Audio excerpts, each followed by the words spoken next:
नमस्कार. आज आपण गरोदर मातेच्या आहाराविषयी बोलणार आहोत. गरोदर मातेला स्वतःची काळजी घेणं खूप गरजेचं असतं. त्याचबरोबर गरोदर मातेला स्वतःच्या काळजी घेणे का गरजेचं असतं, तर तिला सुदृढ बाळासाठी तिची स्वतःची काळजी आधी घेणं गरजेचं असतं. गरोदर मातेला स्वतःकडे जास्तीत जास्त लक्ष द्यावं लागतं. गरोदर माता एरवीपेक्षा पावपट जास्त तिने आहार घेतला पाहिजे, कारण जेव्हा ती गरोदर असते तेव्हा तिला तिच्या बाळाची सुद्धा पोटातल्या म्हणजेच गर्भातल्या बाळाची सुद्धा काळजी घ्यायची असते, म्हणून तिचा आहार हा वाढला पाहिजे.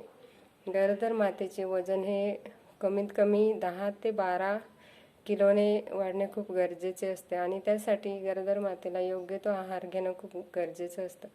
तर त्यामध्ये गरोदर मातेने हिरव्या पालेभाज्या म्हणजेच पालक, मेथी, चवळी इत्यादी ह्या हिरव्या पालेभाज्या तिने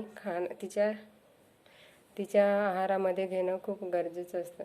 त्याचबरोबर तिने लाल, पिवळ्या, नारंगी कलरची फळे, भाज्या आहारात घेणं खूप गरजेचं असतं. त्यामध्ये तिने आंबा, गाजर, टोमॅटो, तांबडा भोपळा इत्यादी आहारामध्ये घेणं खूप गरजेचं आहे. त्याचप्रमाणे गरोदर मातेने अनेक डाळी म्हणजे जसे की मुगाची डाळ, काळे हरभरे, राजमा, तूर तसेच कडधान्य, मोड आलेली कडधान्य खाणं खूप गरजेचं आहे. त्यामुळे तिच्या शरीरामध्ये रक्ताचं सुद्धा प्रमाण वाढतं आणि रोगप्रतिकारक शक्तीसुद्धा वाढते. त्याचबरोबर गरोदर मातेने ज्वारी, बाजरी, नाचणी याचेही सेवन करणं खूप गरजेचं असतं. हे आई आणि बाळासाठी दोघांसाठी खूप फायदेशीर असतं. त्याचप्रमाणे गरोदर मातेने आवळा, लिंबू, संत्री यांसारखी सी विटॅमिन असलेली फळं खाणं खूप गरजेचं असतं, कारण यामुळे गरोदर मातेची रोगप्रतिकारक शक्ती वाढण्यास खूप मदत होते आणि तिच्या शरीरातला HB वाढण्यास खूप मदत होते.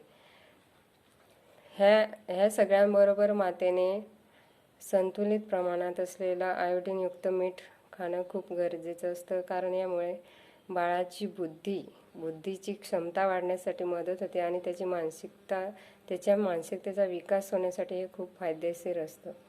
त्याचप्रमाणे गरोदर मातेने दिवसातून 10 ते 12 ग्लास स्वच्छ पाणी पिले पाहिजे.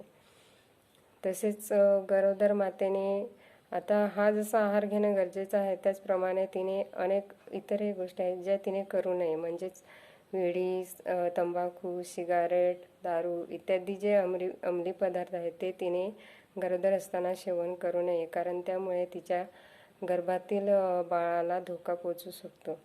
तसेच गरोदर मातेने अंगणवाडीमध्ये मिळणारा पोषक आहार आणून स्वतः तो खावा, जेणेकरून तिचं बाळ हे सुदृढ जन्माला येईल. धन्यवाद.